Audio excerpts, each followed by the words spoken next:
and let's read the chapter 3 of Pride and Prejudice, written by Jane Austen sometime in early 19th century, like 1813 or 1803, I think. Anyway, please do enjoy. Not all that Mrs. Bennet, however, with the assistance of her 5 daughters, could ask on the subject was sufficient to draw from her husband any satisfactory description of Mr. Bingley. They attacked him in various ways, with barefaced questions, ingenuous suppositions, and distant surmises. But he eluded the skill of them all, and they were at last obliged to accept the second-hand intelligence of their neighbour, Lady Lucas. Her report was highly favourable. Sir William had been delighted with him. He was quite young, wonderfully handsome, extremely agreeable, and, to crown the whole, he meant to be at the next assembly with a large party. Nothing could be more delightful. To be fond of dancing was a certain start towards falling in love, and very lively hopes of Mr. Bingley's heart were entertained. Oh, if I can but see one of my daughters happily settled at Netherfield, said Mrs. Bennet to her husband, and all the others equally well married, I shall have nothing to wish for. In a few days Mr. Bingley returned Mr. Bennet's visit, and sat about 10 minutes with him in his library. He had entertained the hopes of being admitted to a sight of the young ladies, of whose beauty he heard much, but he saw only the father.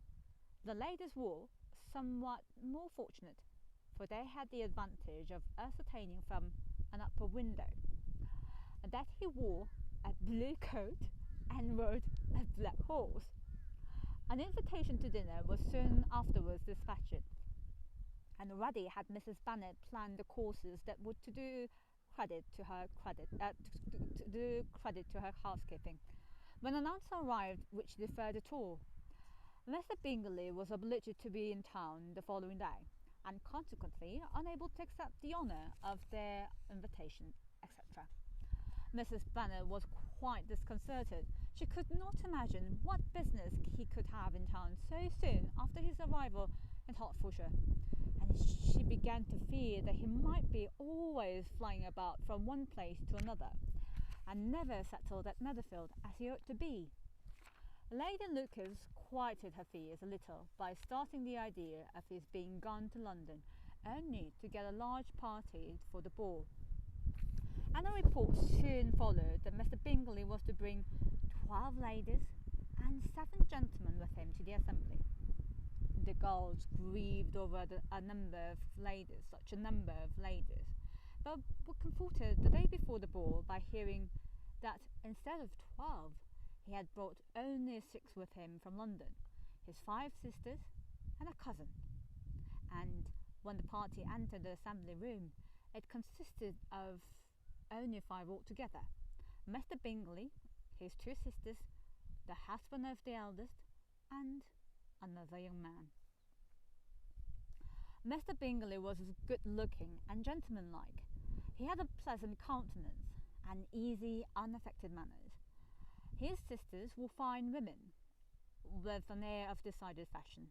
His brother-in-law, Mr. Hurst, merely looked the gentleman, but his friend, Mr. Darcy, soon drew the attention of the room by his fine, tall person, handsome features, noble mien, and the report, which was in general circulation within 5 minutes after his entrance, of his having 10,000 a year. The gentlemen pronounced him to be a fine figure of a man. The ladies declared he was much handsomer than Mr. Bingley, and he was looked at with great admiration for about half the evening, till his manners gave a disgust, which turned the tide of his popularity. For he was discovered to be proud, to be above his company, and above being pleased. And not all his large estate in Derbyshire could then save him from having a most forbidding and disagreeable countenance a countenance and being unworthy to be compared with his friend. Mr. Bingley had soon made himself acquainted with all the principal people in the room. He was lively and unreserved, danced every dance, was angry that the ball closed so early, and talked of giving one himself at Netherfield. Such amiable qualities must speak for themselves. What a contrast between him and his friend! Mr. Darcy danced only once with Mrs. Hurst, and once with Miss Bingley, declined being introduced to any other lady, and spent the rest of the evening in walking about the room, speaking occasionally to one of his own party. His character was decided. He was the proudest, most disagreeable man in the world, and everybody hoped that he would never come there again. Amongst the most violent against him was Mrs. Bennet, whose dislike of his general behaviour was sharpened into particular resentment by his having slighted one of her daughters. Elizabeth Bennet had been obliged, by the scarcity of the gentlemen, to sit down for 2 dances, and during part of that time Mr. Darcy had been standing near enough for her to overhear a conversation between him and Mr. Bingley, who came from the dance for a few minutes to press his friend to join it. "Come, Darcy," said he, "I must have you dance. I hate to see you standing about yourself in this stupid manner. You had much better dance." "I certainly shall not. You know how I detest it, unless I am particularly acquainted with my partner. At such an assembly as this, it would be insupportable. Your sisters are engaged, and there is not another woman in the room whom it would not be a punishment to me to stand up with." "Oh, I would not be so fastidious as you are," cried Bingley. "For a kingdom, upon my honour, I never met with so many pleasant girls in my life as I have this evening, and there are several of them, you see, uncommonly pretty." "You are dancing with the only handsome girl in the room," said Mr. Darcy, looking at the eldest Miss Bennet. "Ah, she is the most beautiful creature I ever beheld, but there is one of her sisters sitting down just behind you, who is very pretty, and I dare say very agreeable. Do let me ask my partner to introduce you." "Which do you mean?" And turning around, he looked for a moment at Elizabeth, till, catching her eye, he withdrew his own and coldly said, "She is tolerable, but not handsome enough to tempt me, and I am in no humour at present to give consequence to young ladies who are slighted by other men. You had better return to your partner and enjoy her smiles, for you are wasting your time with me." Mr. Bingley followed his advice. Mr. Darcy walked off, and Elizabeth remained with no very cordial feelings towards him. She told the story, however, with great spirit among her friends, for she had a lively, playful disposition, which delighted in anything ridiculous. The evening altogether passed off pleasantly to the whole family. Mrs. Bennet had seen her eldest daughter, much admired by the Netherfield party. Mr. Bingley had danced with her twice, and she had been distinguished by his sisters. Jane was as much gratified by this as a mother could be, though in a quieter way. Elizabeth felt for Jane's pleasure. Mary had heard herself being mentioned to Miss Bingley as the most accomplished girl in the neighbourhood, and Catherine and Lydia had been fortunate enough to be never without partners, which was all that they had yet learned to care for at a ball. They returned, therefore, in good spirits to Longbourn, the village where they lived, and of which they were the principal inhabitants. They found Mr. Bennet still up, with a book. He was regardless of time, and on the present occasion he had a good deal of curiosity as to the event of an evening which had raised such splendid expectations. He had rather hoped that all his wife's views on the stranger would be disappointed, but he soon found that he had a very different story to hear. "Oh, my dear Mr. Bennet," as she entered the room, "we have had a most delightful evening, a most excellent ball. I wish you had been there. Jane was so admired, nothing could be like it. Everybody said how well she looked, and Mr. Bingley thought her quite beautiful, and danced with her twice. Oh, only think of that, my dear. He actually danced with her twice, and she was the only creature in the room that he asked a second time. First of all, he asked Mr. Lucas. I was so vexed to see him stand up with her, but, however, he did not admire her at all. Indeed, nobody can, you know. And he seemed quite struck with Jane as she was going down the dance. So he inquired who she was, and got introduced, and asked her for the next two, and asked for the two next. And then the two third, he danced with Miss King, and the two fourth, with Maria Lucas, and the two fifth with Jane again, and the two sixth with Lizzie and the Bollinger. Oh, if he had had any compassion for me, cried her husband impatiently, he'd not have danced half so much. For God's sake, say no more of his partners. Oh, that he had sprained his ankle in the first dance.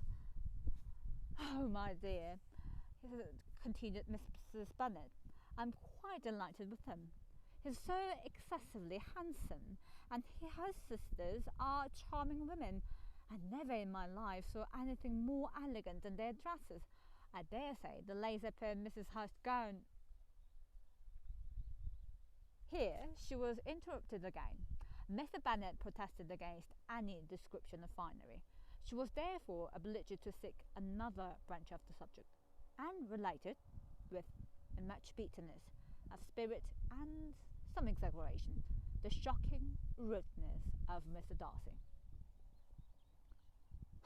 But I can assure you, she added, that Lizzie does not lose much by noticing his fancy, for he is a most disagreeable, horrid man, not at all worth pleasing, so high and so conceited that there was no enduring him. He walked here, he walked there, fancying himself so very great, not handsome enough to dance with. I wish you had been there, my dear, to have given him one of your set-downs. I quite detest the man. Well, that is the end of chapter 3.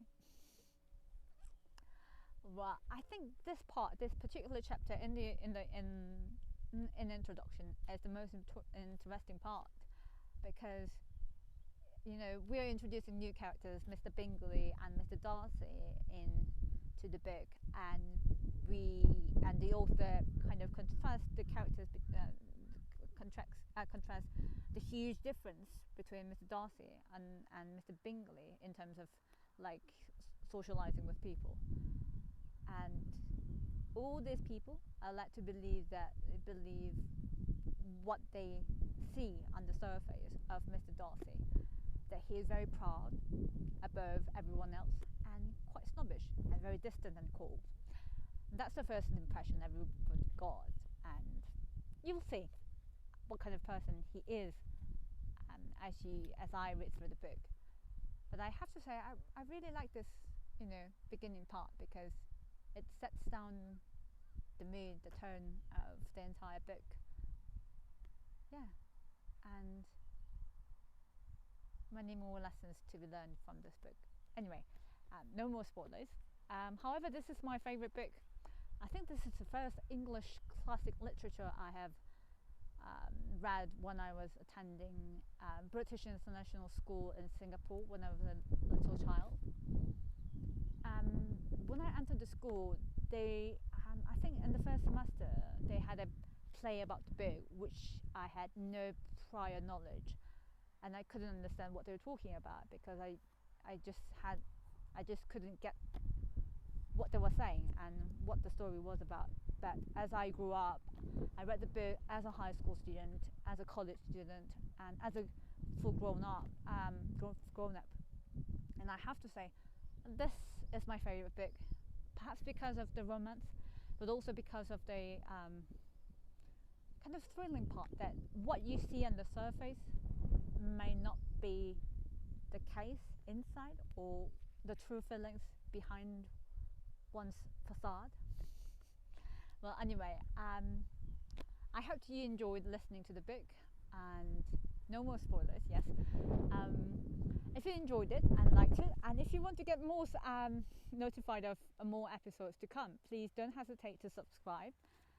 Click on the button which is written in red color, and also if you have any feedbacks that you'd like to give me, or any comments or any questions, please feel free to do so.